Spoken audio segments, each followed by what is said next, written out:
যদি আপনার ছেলে প্রেম করে সমাধান করেন, আপনার ছেলেকে সোজা বিয়ে দিয়ে দেন। আসতে কেন বলো, আমার কথা ঠিক আছে কিনা বলো বলো। আপনার ছেলের বউ দরকার, বউয়ের জন্য চরিত্র নষ্ট, বউ দিয়ে দেন, ঝামেলা খালাস হয়ে যাবে। ধৈর্য কাকে বলে? একদিন ফাতেমা ডাক দিয়ে বলছে, আলী 3 দিন যাবত না খাওয়া আমরা সবাই, বাসায় ডাল নাই, ভাত নাই, চাল নাই। What kind of action that we can take right now? কি করতে পারি, তুমি আমাকে বুদ্ধি দাও। আলী চিন্তা করে বলছে, ফাতেমা আমার মনে হয় ক্ষুধার লেভেলটা আউট অফ লেভেল হয়ে গেছে। তুমি তোমার বাবার কাছে যাও, আব্বাকে বলো, আব্বা জান আতিনি শাইআন, গিভ আস সাম ফুড। আব্বা জান কিছু খাবার দেন, ক্ষুধায় আমরা মারা যাব, এত ক্ষুধা সহ্য হয় না। ফাতেমা আলীর কথা শুনে বাবার কাছে আসছে। আচ্ছা, নাটোরে কিংবা নওগাঁতে আমি দেখেছি কিছু জায়গায় মাটির বাড়ি আছে, আছে না? একটু বলেন না, আছে না? আচ্ছা, মনে করেন এই জায়গাটা হচ্ছে একটা মাটির বাড়ি, এক্সাম্পল উদাহরণ দিচ্ছি। আর এই যে 2টা সাদা বাঁশ, এটা হচ্ছে আমার বাড়ির উঠান। ফাতেমা যখন নবীর উঠানে চলে আসতো, নবী কেমন করে যেন বুঝে যেতেন আমার কলিজা আমার কাছে ফিরে এসেছে। সুবহানাল্লাহ পড়বেন না আপনারা? ফাতেমা যখন আস্তে আস্তে নবীর কাছে আসছে, গেটে এসে ঠক ঠক করছে, নবীজি দৌড় দিয়ে গেছে। এবার আমি একটু অভিনয় করব হাদিসটাকে বোঝাবার জন্য। মেয়ে কাকে বলে, বাবা কাকে বলে? আরে বাবা মায়ের ভালোবাসা, আসল ভালোবাসা। তোমার মনে হয় তোমার গার্লফ্রেন্ড আপন? বেটা জায়গা মতো বাস খাইলে বুঝবা, বাপ মায়ের মতো আপনার কেউ হতে পারে না। মাইকটা হটালাম। ফাতেমা আসছে, এই যে হচ্ছে ফ্রন্ট গেট, আমি প্র্যাকটিক্যালি বোঝাচ্ছি। নবীজি খাটে বসে আছেন, দৌড় দিয়ে আসছেন, এটা হচ্ছে গেট। গেটটা খুলেছেন, সাথে সাথে ফাতেমা সালাম দিবে কেমন করে, নবীজি আগেই বলছে আসসালামু আলাইকুম ফাতেমা, আহলান সাহলান। সুবহানাল্লাহ পড়বেন না আপনারা সবাই? এখনো শেষ হয়নি হাদিসটা। এবার ফাতেমার ডান হাত ধরেছে, দেখা যাক আপনারা বুঝতে পেরেছেন কিনা। কোন হাত ধরেছে? এভাবে ধরে ভেতরে নিয়ে আসছে। তো স্যার এখানে বসে আছেন, এটা হচ্ছে খাট। নবীজি চাইলে আগে বসতে পারতেন। উফ, আল্লাহু আকবার!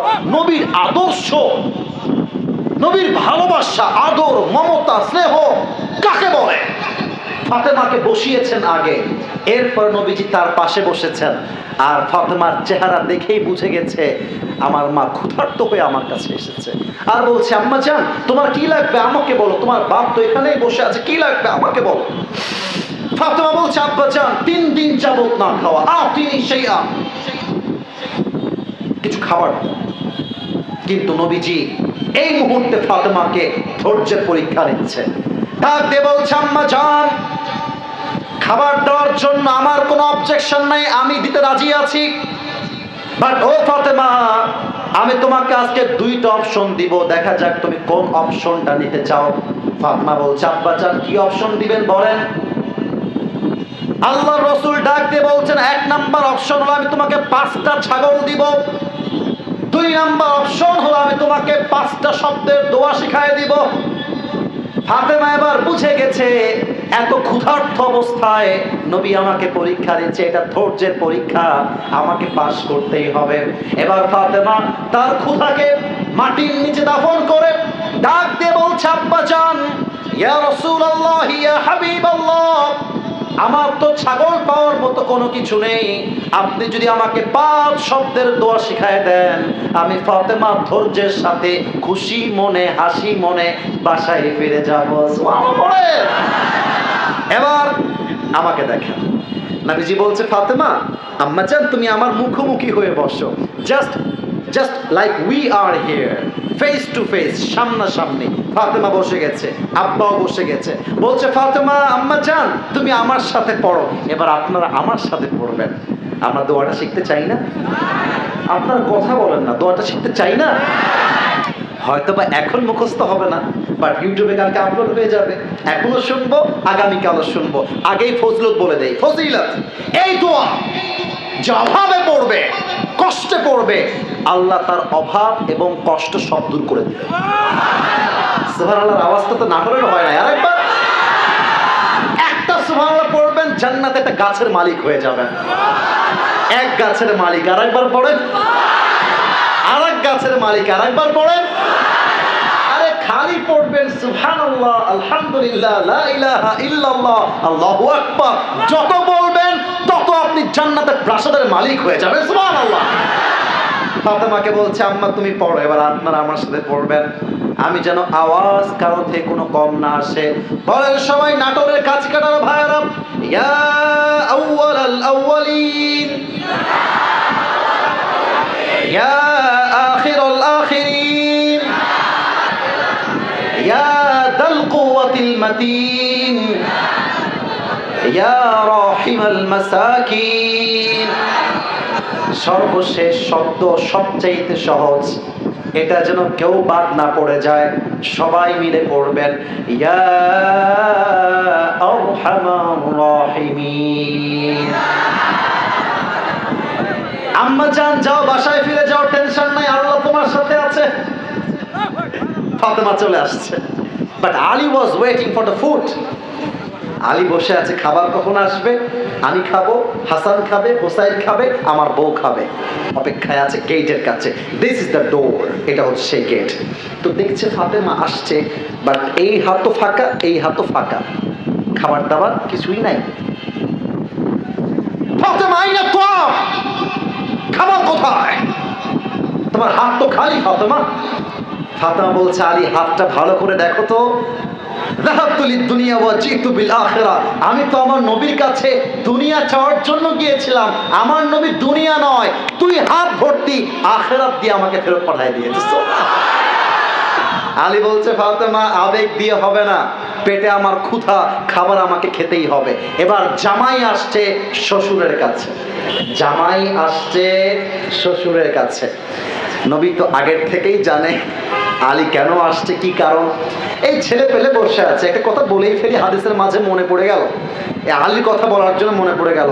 তোমাদের রাস্তাঘাটে মেয়ে পছন্দ হইলে পেছন পেছন লাইন মারো কেন? বলো বলো বলো বলো বলো বলো, লাইন মারবা কেন? যেই মেয়েকে পছন্দ হয়েছে, মেয়ের বাপকে অ্যাটাক করবা যে আপনার মেয়েকে পছন্দ, বিয়ে দিবেন কিনা তাই বলে। ফাতেমার থেকে শেখো, আলীর থেকে শেখো। আলীর ফাতেমাকে পছন্দ হয়ে গিয়েছে, নবীকে বলছে, নবী হে, আমি আপনার ফাতেমাকে বিয়ে করতে চাই। নবী যে বলছে, আলী কি বললো তুমি, এইটা তোমার সঙ্গে ফাতেমার বিয়ে হবে, এটা তো আমার সিদ্ধান্ত নয়, এটা আল্লাহর সিদ্ধান্ত। পছন্দ হলে লাইন মারবা না, ইফতিজিং মারতে যাবা না। আর একটা কথা, আব্বা জান আপনারা একটু খেয়াল রাখেন, ছেলেরা বিয়ের জন্য আসলে আগেই বলে, তুম पैसे कितने कमाते हो पहले ये बताओ।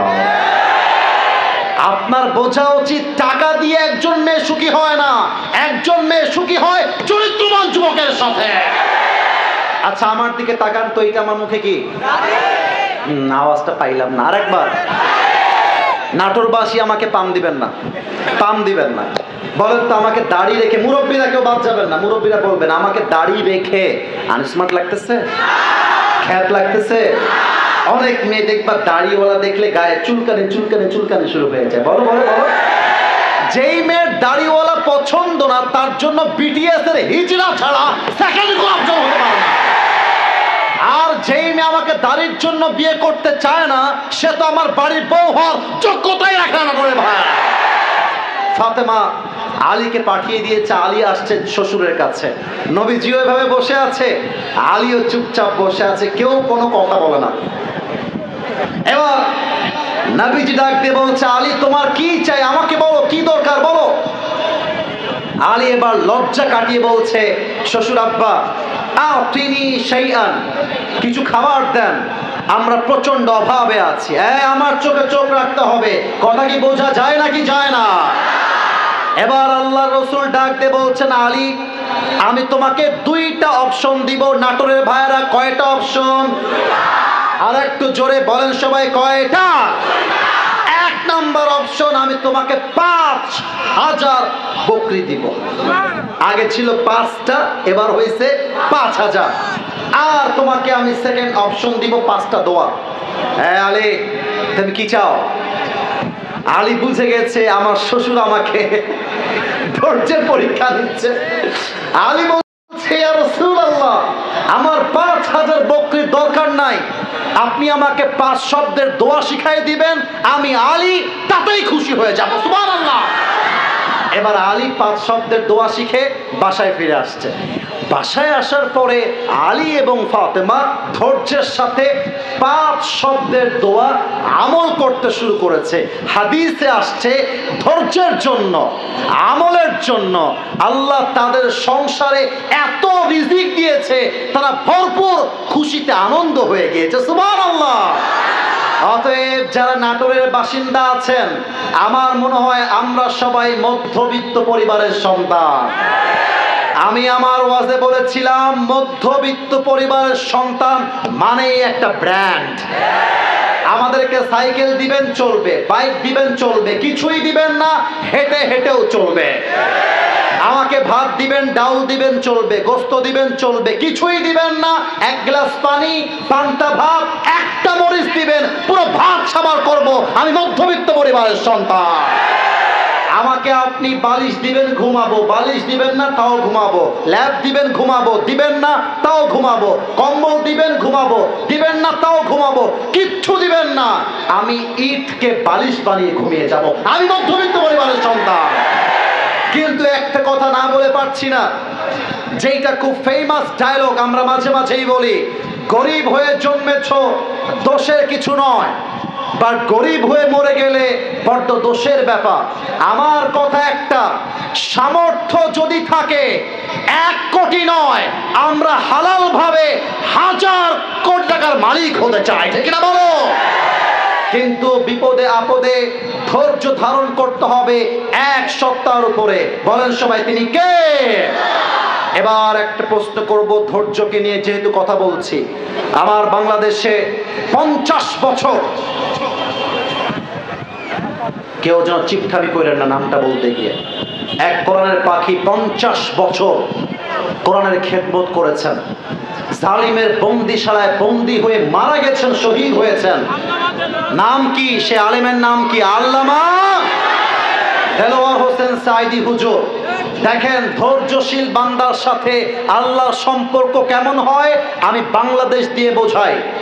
আল্লামা সাঈদীকে বলা হয়েছে তিনি হচ্ছেন রাজাকার। আল্লামা সাঈদী বলেছিলেন, আমাকে রাজাকার বলে কেউ যদি রাজাকার প্রমাণ করতে না পারে 10 কোটি টাকা মানহানি মামলা করব আমি, ঠিক না বলেন? আমার কথা খেয়াল করবেন, আমার কথাটা আলোচনার বাহিরে নয়। আল্লামা সাঈদীকে 12টা বছর জেলখানায় বন্দি রাখা হয়েছে। তাকে বলা হয়েছিল, আপনি জাস্ট রাজনীতি ছেড়ে দেন, আপনি জাস্ট আপনার জামাত ইসলামকে ছেড়ে দেন, আপনাকে আমরা নির্বিচারে মুক্তিদান করব, আমাদের কোনো আপত্তি নেই। আল্লামা সাঈদী বলেছিলেন, আমার বুকের তাজা রক্ত থাকতে ইসলামের সঙ্গে গাদ্দারি করব, এটা কোশ্চিনকালে সম্ভব হতে পারে না। এবং আল্লামা সাঈদী তার জীবন দিয়ে প্রমাণ করেছেন, বুকের তাজা রক্ত দিয়ে শহীদ হওয়া যাবে, ইমানের সঙ্গে কোনো আপোষ চলবে না। আমার যুবক ভাইরা বলো, আমাদের ডক্টর মিজানুর রহমান আজহারি 2020 সালে তাকে শিবিরের ট্যাগ দিয়ে দেশ ছাড়তে বাধ্য করা হয়েছিল। কিন্তু দেখেন ধৈর্যের ফলাফল কত সুন্দর হয়। যারা তাকে দেশ ছাড়তে বাধ্য করেছিল তারা আজকে নাই। আমাদের ডক্টর আজহারি বুকের পাটা ফুলিয়ে এই দেশের মাটিতে বসবাস করছে। আর একটা কথা বলতে চাই, 28 নভেম্বর আমাদের সকলের প্রিয় ডক্টর জাকির নায়েক আসার কথা ছিল। ভারতরা বলেছে উনি আসলে নাকি তাকে ওনাদের ভারতে ফেরত দেওয়া লাগবে। বেটা, তোর মামুর বাড়ির আবদার নাকি রে? ডক্টর জাকির নায়েক বাংলার সম্পদ নয়, তিনি গোটা বিশ্বের ইসলামের সম্পদ। আমি ইন্টারিম গভর্নমেন্টকে বলবো, ডক্টর ইউনূস সাহেবকে বলবো, সবাইকে বলবো, এই দেশ আমার দেশ, আমার রক্তের বিনিময়ে দেশ স্বাধীন হয়েছে। এখানে ভারতের কথা চলবে না, আমার দেশ আমার কথা চলবে। এখন ভারত হুমকি দিচ্ছে যদি ফেরত না দেয় তাহলে নাকি বাংলাদেশের ক্ষতি হবে। ক্ষতি মানে কিসের ক্ষতি?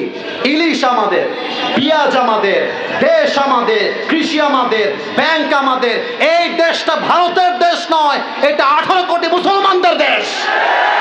আমি ডক্টর ইউনূস সাহেবকে বলবো, আপনি জাস্ট আসার পারমিশন দিয়েন না, আপনি ডক্টর জাকির নায়েককে বাংলার নাগরিকত্ব দিয়ে দেন।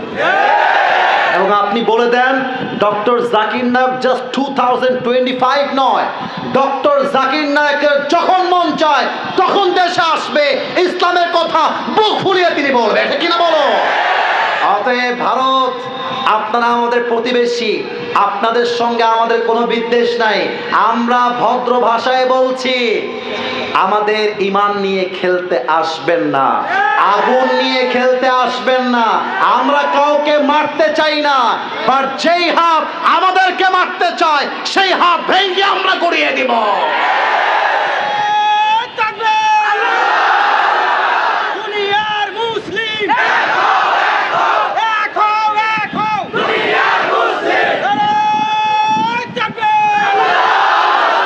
আমার সঙ্গে তাকবীর দেন।